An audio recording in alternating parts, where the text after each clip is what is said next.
the first Wolfenstein game came out, I was in primary school. When the second came out, I was in high school. When the third came out, I was in university, and now with the release of Wolfenstein New Order, I'm a fully grown man, well, mostly. But does it all stand up against its predecessors? Well, let's get psyched and find out. Developed by MachineGames, Wolfenstein New Order follows along the lines of similar war games like Resistance Fall of Man, taking on a sort of what-if scenario, where it looks at an alternate timeline where the Nazis won the Second World War. In the game's prologue, BJ Blazkowicz is launching a final assault on Death's Head's compound. For those who are unaware, Death's Head is the name given to Wilhelm Strauss, the primary antagonist of the last few games, and one truly sick puppy. During the events of the prologue, BJ is captured by Strauss, manages to escape, but not before taking some shrapnel to the head and going into some sort of vegetative state for 15 odd years, where he doesn't age at all and somehow retains all his muscle mass. When he finally regains his senses, he awakens in a world that is totally alien to him, discovering that the Nazis systematically took over every single pocket of the world, one by one, now ruling the globe with an iron fist. They surrendered 12 years ago, when Nazi atom bombed their country. After blasting his way out of a mental asylum and with the help of a Polish woman named Anya, BJ soon joins up with the Kreisau Circle, whose members form the supporting cast for the game's storyline. They then set out to bring the Nazis down once and for all. Nazi scum. In terms of the overall plot, each game seems to pretend that the one before it never existed. I mean, it has the same characters here and there, but really they're their own different universes. In New Order, the writing is pretty good for the most part, with some fantastic voice acting in multiple languages and well-scripted cinematics, which is good, because you're going to have to be seeing a lot of them. It seems you can't play for longer than 5 or 10 minutes without having to sit through a dialogue-heavy interaction among some of the characters. Some of them do come off a little bit ham-fisted. The sex scenes, for instance, are downright cringeworthy. But most cinematics are polished enough that they're not too painful, and thankfully you can skip them. Overall, this is a much darker game than the previous titles, and it's really got an R18 rating for a reason. I mean, even I flinched at some of the shit in this game. Torture scenes, innocent people getting killed brutally, and lots of graphic violence. Surprisingly too, BJ is really one of the weakest characters in the entire game. A lot of the other characters have these little idiosyncrasies and traits that make them really unique, whereas BJ just kind of grunts and mopes around in all the cutscenes. He has a tendency to give narration during the cutscenes as well, as if he's some sort of film noir private detective. Sometimes Christmas, sometimes birthdays, and sometimes Nazis come. But he's not supposed to be a talkative guy. He's here to kill Nazis, and he does that very well. The campaign is generally broken down into either stealth or combat. Stealth sections require you to sneak around undetected and stab people in the back of the neck, or throw knives at them from a distance. Whereas combat is just kind of self-explanatory, where you shoot everything that moves. Some of these stealth sections can be quite lengthy, though most of them do not force you into staying undetected, and you're free to go in guns blazing if that's your kind of style, but staying hidden is generally a lot easier. In combat, you just shoot people over and over, there's no surprises there. Most human enemies seem to function the same way, shooting at you from behind cover, throwing grenades your way, and even flanking you occasionally. I've even seen these guys duck to avoid an incoming rocket, which looked cool as hell. It's nothing you haven't seen 100 times before, but they do seem to do what they're supposed to 99% of the time. You also take on larger armor type soldiers armed with machine guns and rocket launchers, and even cyborg German shepherds,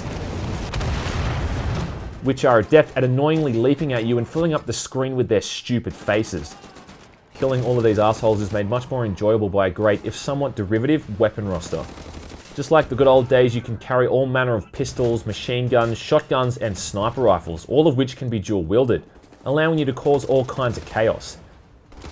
Dual welding auto shotguns and emptying a narrow corridor full of Nazis may just be the most goddamn fun I've had all year. Most weapons can also be upgraded from packs found in the level, and they also feature multiple ammo types. You also get a welding gun, which you can use to get through fences or access metal crates for items. It's really a shame that this isn't utilised as much as it could have been, and it's largely just a gimmick. Visually, the game is a mixed bag. It runs on the id Tech 5 engine, which has always been chock full of problems. It doesn't quite have the same issues with texture streaming that it did in Rage, but it is still there. I've also read that quite a few people have had really bad frame rate, which is something I haven't experienced, though there is quite a few graphics options to get the game running smoothly for people having trouble. I'm not sure exactly why the game is 45 gigabytes in size either, considering it doesn't look any better than other games like Metro or Crysis 3. Generally though, it gets the job done and is combined with some level layouts that are somewhat less linear than other FPS games. Levels range from military bases, city rooftops, concentration camps, even to the surface of the moon. And these levels generally feature a set path with little distractions to the side where you can often find hidden items and extra stuff. In between certain missions you can explore the Kreisau Circle HQ, as you complete a series of fetch missions for the members of the Resistance Party as they misplace folders and power tools. They've also taken on the more traditional fixed health bar approach, and while that's true that older FPS games did use this mechanic, you still have to compensate for this by adjusting the amount of enemies in a level. Throwing a dozen enemies at you in a large, open area with practically no cover is fine and dandy when you've got a healing factor that would make Wolverine blush. But when health and armor become a somewhat rarer commodity, it doesn't work so well. The game is really hard at times, not because you're outmatched by smarter opponents, but because you're being shot at by a small platoon of Nazis that do not miss a single fucking shot. Later levels throw groups of armored bad guys at you, the type of bad guys that eat up 20 odd rounds of shotgun pellets and take 3 or 4 direct rockets to the face like it's nothing. There was one particularly aggravating section where enemies were able to shoot me through a thick cloud of smoke. I'm not gonna lie, that pissed me off. But it's more the incidental annoyances that bother me the most. For instance, during the game's prologue, there's a scene where you're required to slide under a robot before it breaks free, but on a higher difficulty, the on-screen prompt doesn't show up at all, leaving you standing there time and time again like a jackass. Not something you want to experience in the first 10 minutes of the game, is it? Or even something as trivial as how you have to press interact to pick up armor and ammo pickups. Why wouldn't they just let you pick the items up automatically by running over them? Also, for a game that has frequent and lengthy stealth sequences, you'd think they'd given it a little bit more depth. Often you're put into large areas with watch commanders and a bunch of soldiers. Killing the watch commanders without being seen prevents them from calling in reinforcements. Now, what this just boils down to is sneaking around and shooting people in the back of the head with a silenced pistol. And often you get detected without even realizing where an enemy's seeing you from. Now, I'm not asking for an X-ray vision that lets me see through walls, but at least some sort of indication as to how visible you are would have been pretty handy. All I'm saying is that for a game that was so focused on the single player, you'd think they'd have ironed out these little problems and made sure the campaign and its mechanics were a bit more refined. I think they could have explored the whole alternate history thing a bit more as well. In fact, it's never really touched on at all. Outside of a few cinematics and levels where you get glimpses of the city, they never show the effect the Nazis had on the world on the whole. Lastly, there's no multiplayer mode at all, which should be something to consider for people looking at getting this game, as should the ridiculous file size. The campaign roughly takes from 8 to 10 hours to complete, and there is the option to play through it again with a separate storyline. But from what I've seen and read, there is very little difference between the two. You can tell that MachineGames are huge fans of the original Wolfenstein titles, from the mirrored difficulty modes from the first game, as well as the recreation of the very first level from Wolfenstein 3D, hidden as an Easter egg.